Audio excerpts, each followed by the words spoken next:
Hey guys, Andrew Roller at Dirt Rider Magazine. I'm here with Steve Boniface and Alan Brown, two of our test riders, and we're summing up the 2018 450 MX Shootout. In 5th place was the Suzuki RM-Z450. The bike was marketed as being all new, but it was mostly the new frame and the new front fork, new rear shock. The engine was just mildly reworked, so it still has the somewhat tame character that it had in years prior, and that's the first thing we're going to talk about. Alan, what do you think of the engine on Suzuki?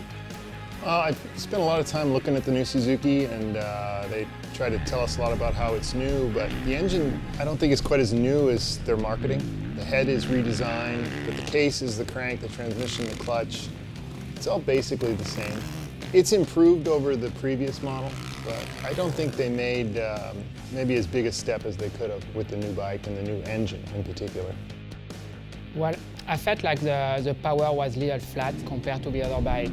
I mean, it was really powerful, it's a 450. I just felt like it took a little too long to get it to rev. Maybe I had to use the clutch a little more. So that was a little down point for me as far as the power goes. I mean, it was fun to ride. I just felt like it didn't have as much power as we would like to see on a 450, especially at the bottom of the curve. Yeah, I felt the top end was definitely improved over the previous model, but did you guys feel the same way or not as much? The top end was okay, but nothing exciting. I found myself using the clutch a lot more on the Suzuki. You know, some of the other bikes you can ride a gear higher. I was using it more coming out of the corners where I should maybe downshift, but on the other bikes I didn't have to downshift. Right. Steve, do you find yourself shifting quite a bit? Yes, I did actually, and I felt like almost like needed a bigger sprocket. It was kind of like that feeling, almost like the gearing were a little too long for the engine. The Suzuki came with a new 49mm front coil spring Showa fork and the new Showa BFRC rear shock. And Steve, you kind of being a little bit like me, being a smaller guy, was it on the stiff side for you? Because I know for me it sure was. Yes, it was actually. Especially the initial stroke of the suspension, I felt like it wasn't really comfortable, a little stiff for me. It kind of like keeps the height of the bike high, and that did hurt like the handling a little bit. I think on the shock we had to loosen up the spring to the max to get the right sag for my weight. Yeah, definitely. I know for me, same as you, it was definitely on the stiffer side. It seemed like one click did make a big difference, especially on the fork. We were able to go a few clicks and it felt a lot better for me. After the track kind of got rougher, it definitely, I noticed really how stiff it was. I don't know, I didn't think it was overly stiff. I think it was more a little bit unbalanced. I noticed a few times coming into some higher speed corners or some downhill corners that I could get a pretty big kick out of the rear end. I thought maybe it was just going too deep in the stroke and then kicking back up. I ended up trying to raise the back end a little bit to help it turn better and maybe to put more weight on the forks. For sure. So would you say that the forks are definitely an improvement over the tack forks though from years prior?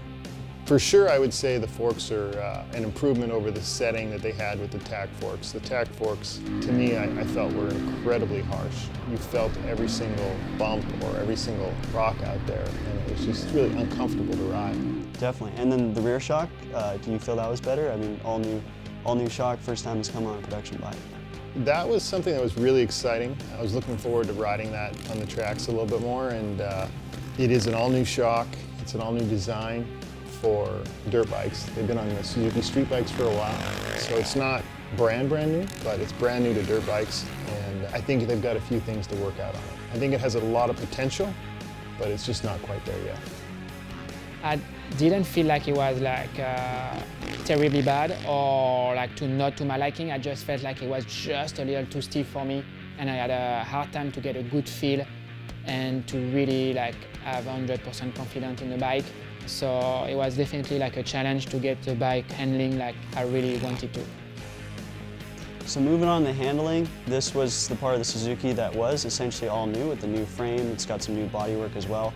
I personally noticed that the radiator shrouds definitely felt thinner, which I liked. To me, for the most part, the thinner the better. And the bike, it seemed like, for me, it didn't corner quite as well as in the past.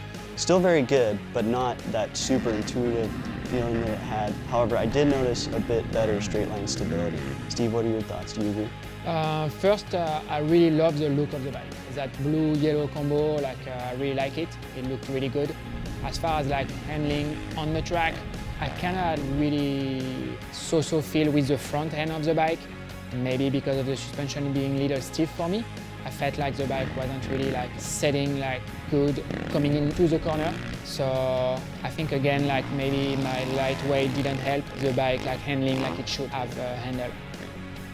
I expected the new Suzuki to turn a little bit better than it does. I was really hoping to have some of those characteristics of the old Suzuki with softer suspension, and honestly wasn't quite there.